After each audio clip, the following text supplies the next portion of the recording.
There's a good chance you've heard of Oppo. They're a Chinese smartphone maker who've set their sights on the West, but in order to truly break into new markets, you need a flagship product to lead the charge. Enter the Oppo Find X2 Pro, their highest-end smartphone for 2020, and it's exactly what a flagship phone should be. It's less experimental and a little bit more just Oppo taking everything they already do well and dialing it up to the next level. In fact, looking at the spec sheet, it genuinely makes you wonder if they've just gone and topped the $1,400 Galaxy S20 Ultra.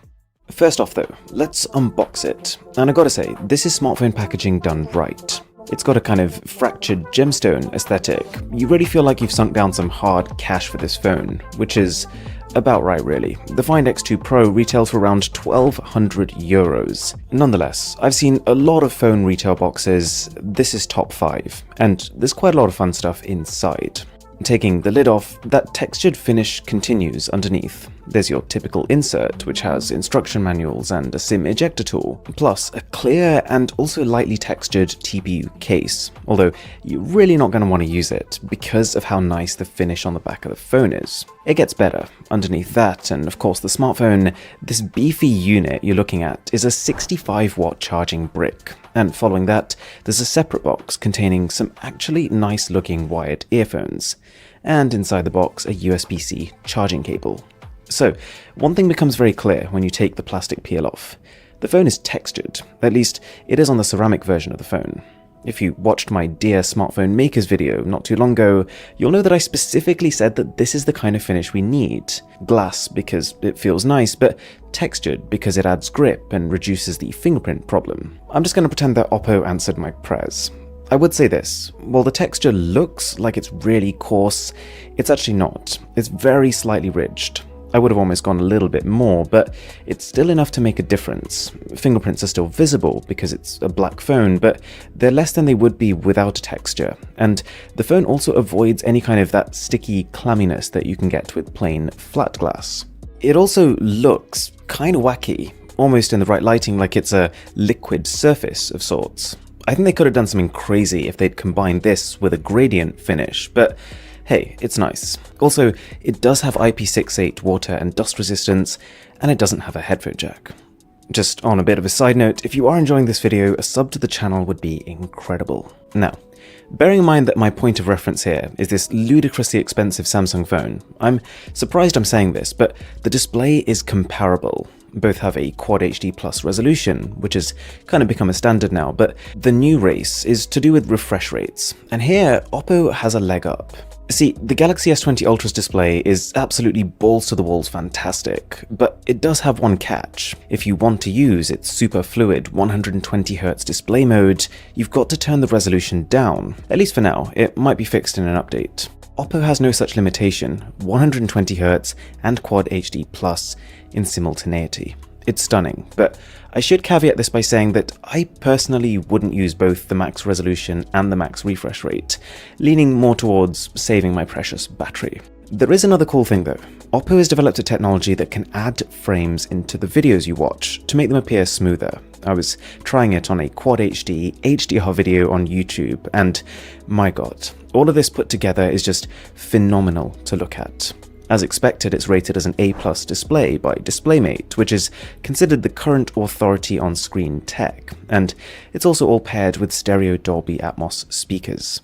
Both phones have bright panels, and actually side by side, if you pulled up a white page on each, it becomes pretty clear that the Oppo can actually go brighter, but that's likely because Samsung equips their phones with anti-glare coatings, and I still side with the colors of Samsung too. Either way, you're getting a hole punch somewhere on the phone, and I don't know, Oppo's is on the side, Samsung's is in the middle. I'm pretty indifferent, but I'd be curious to know which position you guys prefer. I gotta say though, Samsung this year toned down the curves on the sides of their displays, and I didn't quite expect how much I'd enjoy that. This Find X2 Pro has still got quite a deep curve on it, but again, that's personal preference. You probably assumed this anyways, but I should also just reiterate that to use, the Find X2 Pro doesn't feel cheap. The company's paid attention to the small things too, like having a ridged power button and good quality soft haptics. Not the absolute best I've used, but good. Anyways, you're probably wondering, what on earth is going on here?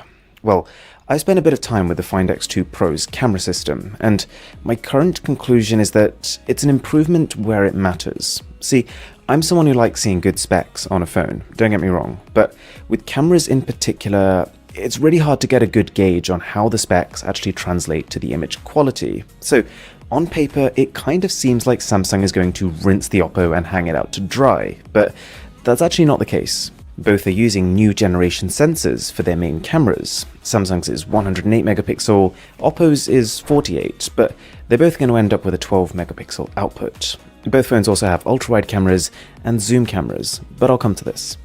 The Find X2 Pro's photos are great. It can actually capture 12-bit color, which should in theory allow for even more accurate captures than the 10-bit and 8-bit standards we've seen before. It's got good dynamic range, and while I haven't had the chance to do any kind of in-depth comparisons against the Galaxy S20 Ultra, I did take some shots on both at multiple different levels of zoom. My first observation was that actually, the ultra-wide camera on the Oppo is better. And this is cool. I like the idea of having a consistent level of quality between all the lenses on my phone. Going into the main camera though, my preference flicks to Samsung. Its image processing does an amazing job of controlling the bright spots in the light fixtures, and this advantage becomes even more clear at 5 times zoom. If we focus on those pictures at the side for a second though, you can actually see that Oppo's zoom detail is higher than the supposed 100 times space zoom Galaxy S20 Ultra, but you can also see that the camera HDR needs some work. Then again, I am using pre-production software, so there's a good chance that can improve. Of course, I also tried night mode photos on the Oppo, and as expected, they're good. I wouldn't call it a Samsung killer. The Ultra actually takes better photos in ultra-wide, normal, and zoom configurations, but it's comparable. Except when you use tripod mode with the Find X2 Pro, where you attach it to a tripod or lean it against a solid surface, and it will just capture for 30 seconds straight. The results are staggering, but I want to test this in more detail first. What's interesting though is that you can tell Oppo's ultra-wide sensor is better because the image looks completely grain-free in the preview, but Samsung's software processing is just impeccable, so even with a less capable ultra-wide sensor, it can do more. I do realize this isn't an Oppo versus Samsung video, but I'm just using the S20 Ultra so you guys have a point of reference. The Find X2 Pro also takes crispy 4K video at up to 60 frames per second, with impressive stabilization and noticeably snappy focusing speeds. You get that kind of professional DSLR background blur too, thanks to the large sensor.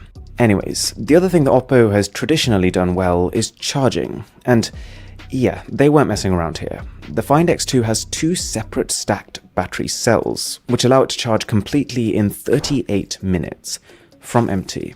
That's nuts, and a fair margin ahead of the hour it takes to charge the S20 Ultra, although that's hardly a bad time either.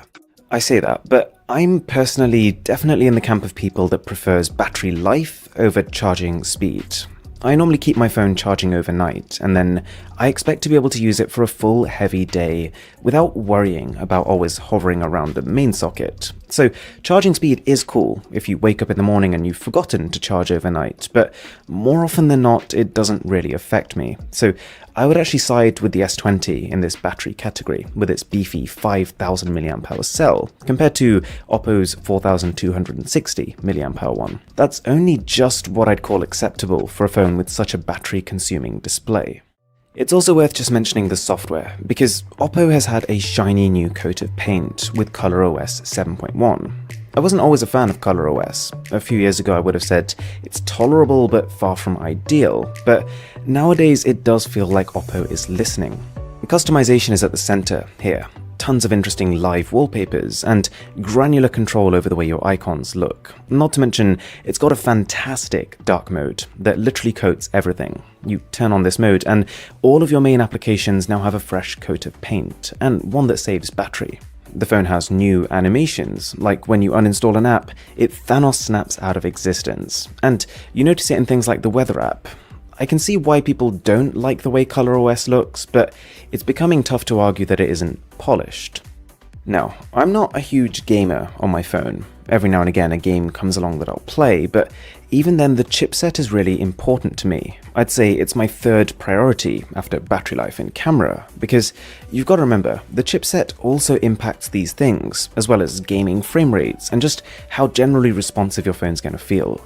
With that in mind then, these two phones are the best of the best. Snapdragon 865 chipsets, they both start with 12 gigs of RAM and UFS 3.0 storage. But one interesting and quite important difference is that the base model of the Oppo rocks in with 512 gigs of storage. Samsung's is only 128, and if you wanted to bump that phone up to 512, that sets you back $1,600, or 1,549 euros. So, while the Oppo is far from cheap, it is around 350 euros cheaper than an equivalent S20 Ultra. Oppo's storage isn't expandable, but with 512 gigs, you're probably fine. And of course, 5G is there on both, if it applies to you. So, what do I think? I think the Oppo is fantastic. There's a few question marks surrounding camera optimization, which I'll hope improves in an update, and how well the battery will hold up over time. But as a first impression, I can't help but be excited by this one, and I think it's a real contender for a Galaxy S20 Ultra beta. Thanks a lot for watching.